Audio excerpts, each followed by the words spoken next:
Prikazat ću vam koje poslove je moguće raditi u Švedskoj bez poznavanja švedskog jezika i zašto je to nekad nužno u samom početku. Pozdrav, ja sam Dražen.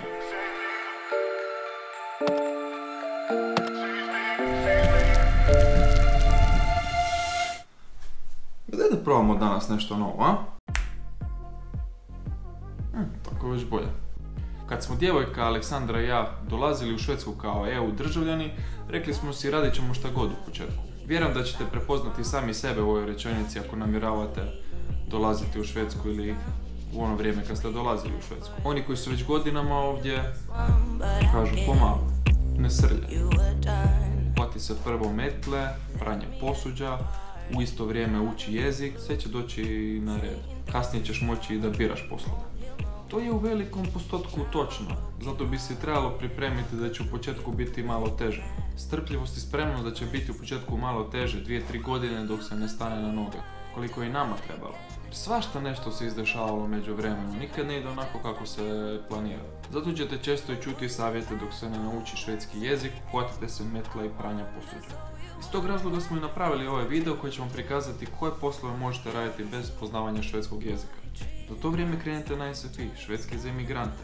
To će vam ili pružiti priliku da napredujete u postojećoj firmi, nastavite studirati ili da nađete struku zanimanja ono što vas zanima.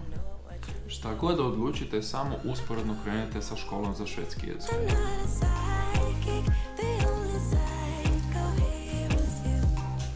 Ja sam osobno radio kao sobar i perač prozora, isključivo sa znanjem engleskog jezika.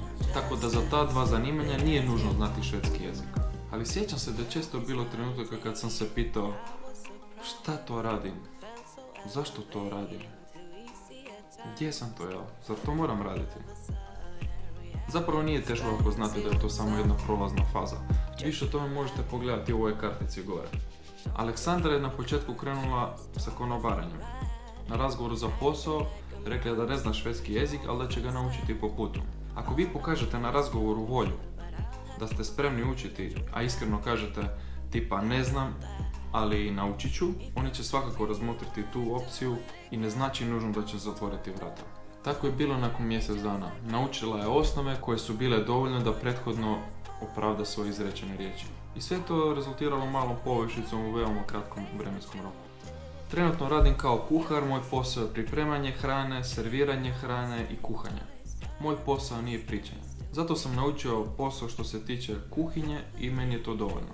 Ne želim reći samo da naučite jezik samo oko vlastitog zanimanja, ali mogu reći da je dovoljno i da za početak možete raditi u kuhinji i bez poznavanja švedskog jezika. A usput ćete ga naučiti htjeli vi to ili ne. Kako radim u kuhinji i svakodnevno imamo dostavu u kuhinju, primijetio sam da neki dostavljači ne znaju švedski jezik. Tako da znam i po tome da je moguće raditi u dostavi bez poznavanja švedskog jezika. Doduše takvih ima malo, ali je moguće. Isto tako u restoranu gdje radim ima perača posuđa koji ne znaju švedski jezik.